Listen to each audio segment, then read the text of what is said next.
Welcome to Revenge Harvest. My brother slid a piece of paper across the table on Christmas Eve, in front of 23 members of my family, and said, "Sign this tonight, or don't come back." I looked at the number at the bottom of the page. $62,000. I didn't say anything. I just looked at him. Before I tell you what happened next, and what I had already done 2 weeks before that dinner, tell me what time is it where you are right now, and where are you watching from? Drop it in the comments. I read every single one. Now let me take you back to the beginning. I am 31 years old. I work in healthcare administration. I have my own apartment, my own car, my own savings account that I built dollar by dollar over 8 years of keeping my head down and saying yes to every extra shift, every weekend call, every favor anyone ever asked of me. I don't say that to brag. I say it because you need to understand what I was, and what my family had decided I was for. My brother's name is Derek. He is 34. He has never held a job for longer than 14 months. That is not an insult. It is a documented pattern that everyone in my family has watched and quietly excused since he was 22. He gets excited about things. He starts strong. Then something goes wrong, or someone wrongs him, or the market shifts, or the timing is bad, and he moves on to the next thing. My parents have always called this ambition. I grew up calling it something I was not allowed to say out loud. 3 years ago, Derek decided he wanted to open a restaurant. Not a small one. A full-service, upscale American bistro in a mid-sized city about 40 minutes from where we grew up. He had a vision board. He had a business plan printed and bound in a plastic folder. He had a name already picked out and a logo designed by someone he found online. What he did not have was money, a cosigner, experience in the food industry, or any demonstrated ability to manage people or finances at scale. What he did have was our parents, who believed in him completely, and me, who had a decent credit score and a savings account that he knew the rough number of, because I had made the mistake of mentioning it once at Thanksgiving 3 years earlier. He asked me to co-sign his business loan 18 months ago. I said no. I said it kindly. I said I loved him, and I believed in him, and I was not in a position to take on that level of financial risk. He told me I was being selfish. My mother agreed with him. My father said I needed to think about what family means. I thought about it. I still said no. For the next several months, things were fine on the surface. We texted sometimes. We showed up to the same birthday dinners and smiled at each other across the table. But I noticed that I had been quietly removed from certain group chats. I noticed that when I called my parents, the calls got shorter. I noticed that my name stopped coming up in the family newsletter my aunt sends out every few months. You know the kind, little updates about everyone's lives, new jobs, trips, milestones. I had been in every issue since I was 19. Then I wasn't. I told myself I was imagining it. I was not imagining it. Derek's restaurant fell through. The SBA loan he applied for without me got partially approved at a much lower amount. He couldn't secure the rest privately. The location he had his eye on got leased to someone else, and by last spring the whole thing had collapsed. He lost the deposit on the space. He lost the money he had already paid to a contractor for preliminary work. He lost his investment from a friend who had put in $8,000 expecting a return. He called that last one a betrayal. He spent most of the summer telling everyone that the system was rigged against small business owners and that people who were supposed to support him had let him down. I heard most of this secondhand. By summer, I was fully outside the inner circle of information. Then in September, Derek announced he had a new plan. This one was different, he said. He had done his research. He had found a partner. He had a location already secured on a month-to-month lease, while they finalized funding. He just needed a bridge. Just to get through the next phase. He was so close. He needed $62,000. He did not ask me directly. Not at first. What happened instead was that my mother called me on a Tuesday evening in late October and spent 45 minutes talking about Derek's vision and his growth and how much he had matured since the restaurant and how this time it was real. She could feel it. Then at the end of the call, almost like an afterthought, she mentioned that the family was pulling together to support him and that she hoped I would think about what I could contribute. I asked what she meant by the family pulling together. She said that she and my father were putting in 15,000. My aunt and uncle were putting in 10. A cousin was putting in 5. And that they were hoping I would cover the remaining 32,000 to get them to the 62 they needed. I sat with that for a moment. I said, "Mom, that's not me pulling together with the family. That's me paying for more than half of something I had no voice in planning." She said that I had the most financial stability of anyone, and that with stability comes responsibility. I said I would think about it. I did not plan to say yes, but I also did not plan for what happened next. Over the following 6 weeks, I received calls from my mother, my father, my aunt, 2 cousins, and a family friend who I had not spoken to in 3 years. Every call followed the same script. "Derek has grown. This is different. The family needs you. You have more than enough." This is what family does. Some of the calls were gentle. Some of them were not. My father told me once, very quietly, that the way I handled money was cold. My aunt said that people who protect their savings over their siblings end up alone. One of my cousins texted me a Bible verse about generosity, and then, when I didn't respond within 2 hours, sent a follow-up that said some people forget where they came from. I kept notes on all of it. I don't know exactly when I started doing that, sometime in November, I think. I just started screenshotting texts and writing down the dates and contents of calls in a notes app on my phone, not because I had a plan yet. Just because something in me knew I needed a record. Then came Christmas Eve. My family does Christmas Eve dinner every year at my parents' house. It has always been the bigger event, more people, more food, louder, longer.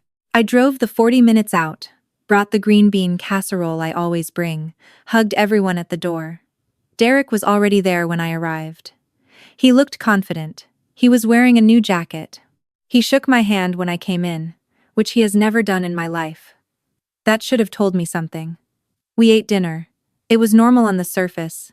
There was ham, and there was music, and there were children running around, and for a few hours I almost convinced myself I had imagined all the tension of the past 2 months. Then after dessert, when the kids had been shuffled into the back room and the table was still full of adults, my brother reached into the bag he had set beside his chair and placed a document in front of him. He slid it across the table to me. He said, "We've been patient, and we've given you time to come around. This is the contribution agreement. Tonight is the deadline. Sign it, or don't come back to this family, until you're ready to act like part of it." I looked at the document. There was my name at the top. There was the number, 60, $2,000. There was a repayment clause buried in paragraph 4 that was structured so vaguely that any lawyer would have laughed at it. There was a line for my signature. My mother did not look surprised. My father did not look surprised. My aunt, who I had trusted my whole life, did not look surprised. 23 people at that table, and not one of them looked surprised. I understood then that this had been planned. The dinner, the timing, the document, the audience. It was designed to make it difficult to say no. It was designed to use the people I loved as pressure. I looked at my brother. I said very calmly, "Did you have this notarized?" He said, "It just needs your signature, that's what matters tonight." I said, "You can't notarize a document that hasn't been signed yet, and a contribution agreement for this amount without independent legal review and proper notarization isn't enforceable anyway." He stared at me. I slid the paper back across the table and said, "I love you. I'm not signing this." I picked up my bag, said goodbye to the room, and walked out. I did not cry until I got to my car. Now, here is the part I need you to understand. Because this is where it gets important. 2 weeks before that dinner, I had done something. I had been watching the calls stack up, watching the pressure build, and I had sat down one evening and thought seriously about what was actually at risk. Not just the money, everything. My credit. My apartment lease, which my mother had co-signed 3 years ago before I made enough to qualify a loan.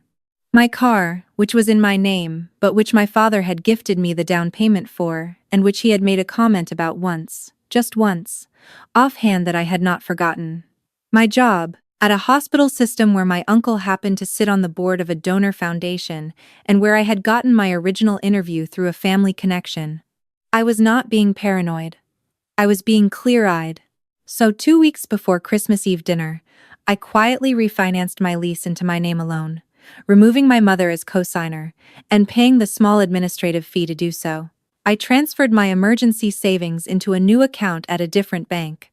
I documented the car title, which was fully in my name and had been for 2 years, and I sent a brief, professional email to my HR department, not accusatory, not dramatic, simply noting that I wanted to flag a potential conflict of interest in my original hiring, given a family connection to a donor board, and that I wanted it on record that my continued employment should be evaluated solely on my performance, which was strong.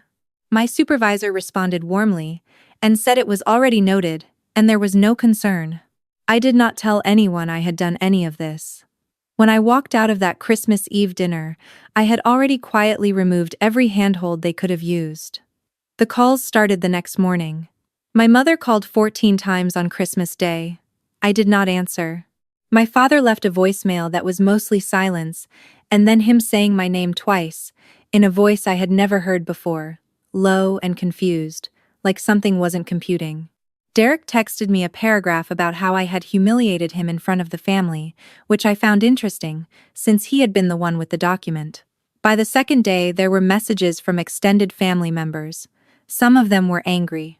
Some of them were softer, asking me to come back to the table, to talk it through, to think about what I was throwing away. My aunt called and cried for 11 minutes. I listened to the voicemail once, and then I didn't listen to it again. My cousin, the one who had sent me the Bible verse, texted to say that Derek had told everyone I had refused to help the family and that it was because I thought I was better than them. I did not respond. I saved the text. What I did not know, during those first few days, was what was happening on their end. I found out later from the one person at that table who called me not to pressure me but to actually talk, my younger cousin Bree, who is 26, and who had been sitting at the far end of the table that night, looking at her plate. I found out that after I left, the room had gone quiet for a long time, that Derek had tried to laugh it off and say I'd come around, that my father had left the table without saying anything, that my mother had spent the rest of the night in the kitchen by herself. Bree told me something else.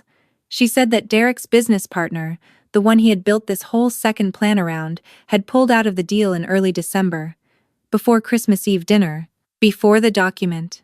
That Derek had known for 3 weeks that the venture was already compromised, and he had not told my parents.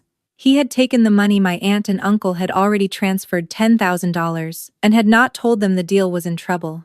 When my parents found this out, which happened in the week after Christmas, when the partner made contact directly to explain why he was withdrawing, things shifted. My father confronted Derek. I don't know exactly what was said. Bree wasn't there for it. But she said Derek left their house on a Saturday afternoon and didn't come back, and that my mother had been crying in a way that wasn't about me anymore. The calls to me changed in the second week of January. My mother called on a Sunday, and when I answered because I had decided that if she called without Derek on the line, I would answer, she didn't say any of the things I expected. She didn't argue. She said, very quietly, that she was sorry for how Christmas went. That she had let Derek's need become something she was asking me to carry, and that wasn't fair. That she didn't fully know about the partner situation until after, and that finding out had changed some things for her. I listened. I didn't jump in. I had waited long enough that I was done filling silences. She said she wanted to understand where I was, if I was open to talking. I told her I was open to talking, but that there were things I needed to say that she was going to have to hear without defending anyone. She said, okay. So I told her. Not all of it in one call. Over several weeks, I told her what the past 3 years had felt like from inside. The slow removal from family communications. The calls that became shorter. The newsletter. The way every conversation had gradually turned into a referendum on whether I was generous enough to be worthy of belonging. I told her about the cousin's Bible verse text. I told her that the Christmas Eve dinner, the document, the audience, the timing, that all of it had felt less like a family asking for help and more like a coordinated attempt to corner me. She was quiet for a long time after that. She said she hadn't thought of it that way. I said, I know. I think that's part of the problem. I want to be honest with you about where things stand now, because I'm not going to give you a cleaner ending than I have. I am still not speaking to Derek. That is not temporary. It is not a step in a process of reconciliation. I have thought carefully about what I want my life to look like, and Derek is not in it. Not because of the money. Not because of Christmas Eve. Because of 8 years of watching who he is when things don't go his way, and 3 years of watching what I was willing to accept to stay in his orbit, and one Christmas Eve, where I finally understood that staying was costing me things I couldn't get back. My relationship with my parents is something I am building carefully and slowly. My mother is doing the harder work of seeing clearly. My father is slower, but he is trying. I do not think things will go back to what they were. I think they might become something better, if we're all patient and honest, which is harder than it sounds. Bree and I have gotten closer. She texted me in January to say she was proud of me, and I cried reading it in the parking lot of a grocery store. My aunt and uncle have not reached out. My mother told me that they are dealing with the loss of their $10,000 and their complicated feelings about Derek, and that they haven't found their way to me yet. I told her I wasn't waiting. My job is fine. My lease is in my name. My savings are intact. My credit score has not moved. I am sleeping well for the first time in 2 years. Someone will say in the comments that I should have done this sooner. Maybe. But I think we do things when we're ready to live with what comes after. I wasn't ready until I was. And when I was ready all the way. Someone will also ask why I didn't push back harder in that room on Christmas Eve. Why I didn't say more. Why I didn't expose the document as unenforceable in front of everyone, or confront Derek about the partner, or make it louder. Here is why. Because I had already done what needed to be done. I didn't need to win that room. I just needed to leave it. Winning a room is for people who still need the room to validate them. I had stopped needing that. That's the difference between reacting and being ready. The document is still sitting somewhere in my parents' house, unsigned. Derek's business venture is over. The $62,000 was never mine to give, and it will never be asked of me again. And I am sitting here, in my own apartment, with my own coffee, on my own Thursday morning, telling you this because if any part of this sounds like your life, I want you to know that the moment you stop needing the room is the moment you get your life back. That moment is available to you. If you've been the one who holds it together while others take credit, if you've been the one who says yes when you mean no because you're afraid of what silence will cost you, I see you. And I want you to know it doesn't have to stay that way. Drop a comment. Tell me where you're watching from. Tell me if this story hit close to home, and if you've had your own version of that Christmas Eve moment, the moment you pushed the paper back across the table. I want to hear about it. Thank you for being here at Revenge Harvest. I'll see you in the next one.